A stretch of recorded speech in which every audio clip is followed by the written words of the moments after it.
এই যেভাবে দেহ উদ্ধার হলো তার পরবর্তীকালে আপনাদের যে বিষয়টা বলছেন অনেকগুলো জায়গায় ধোঁয়াশা, কোন কোন জায়গায় আপনাদের এখনো ধোঁয়াশা?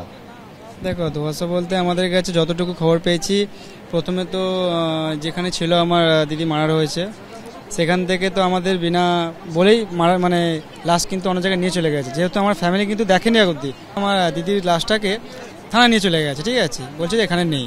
তাহলে এখানে কি বুঝতে পারছি, এখানে তাহলে মার্ডার করে প্ল্যানিং করে মারা হয়েছে, ওটা কেসটাকে ধামা চাপানোর জন্য করা হয়েছে, ঠিক আছে।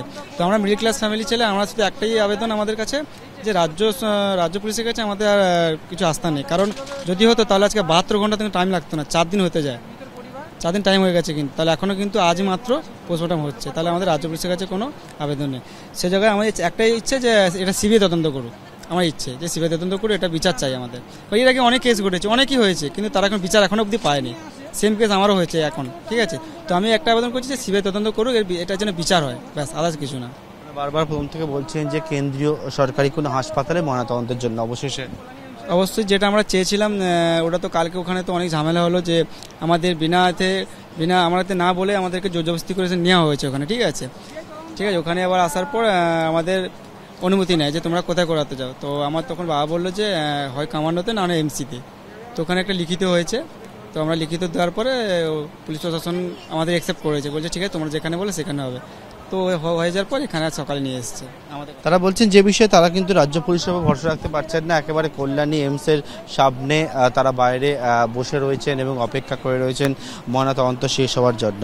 পরিবারের সদস্য যে বিষয়টা বলছেন, গত বুধবার থেকে তাদের যে লড়াই সেইটা চলছে, যে কীভাবে এই মৃত্যুর ঘটনা ঘটলো সেটাকে কেন্দ্র করে একেবারে যে জায়গায় ধোঁয়াশা তৈরি হয়েছে, সেই ধোঁয়াশা একদিকে যেমন রয়েছে, তারা বলছেন অনেকগুলো জায়গায় পুলিশ প্রশাসনের তরফ থেকে তাদের সঙ্গে তারা অনেক জায়গাতেই ধোঁয়াশার মধ্যে থেকে সরকারের উপরে, রাজ্য সরকারের উপরে সাধারণ মানুষের বিশ্বাস নেই, ক্ষতিগ্রস্ত যারা কেউ মারা তার বিশ্বাস নেই। তাই তারা সবসময় চান যে কেন্দ্রীয় সংস্থার কোনো হসপিটালে বা এজেন্সির দ্বারা এটা কাজটা হলে নিরপেক্ষভাবে হবে। তারা ডিমান্ড করতেই পারেন, কারণ সবকিছুর মধ্যে একটা সন্দেহের পরিবেশ তৈরি হয়ে সরকার কিছু লুকোনোর চেষ্টা করছে। বারবার এই ঘটনা ঘটছে, তাই মানুষের বিশ্বাসটা আস্তে আস্তে উপর থেকে চলে যাচ্ছে। আমি সিবিআই তদন্ত চাইছি, যাতে সঠিকভাবে তদন্ত হয়ে উপযুক্ত দোষী যিনি হবে তিনি সাজা হোক, এই আমি কামনা করি। রাজ্য পুলিশের উপরে আস্থা এই কারণে নেই, আজ তো 72 ঘন্টা হয়ে গেল আমার মেয়ের লাশ। এমত অবস্থায় আমি আমার যা কর্মসূচি পেয়েছি এই জন্য আপত্তি করেছিলাম যে আমি এমসি ছাড়া করাবো না।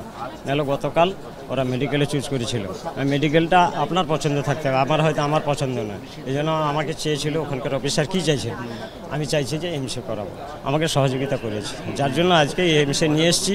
না, আত্মহত্যার ঘটনা, এটা প্রিপ্ল্যান করে মেরে মেয়েকে ঝুলিয়ে দিয়েছি।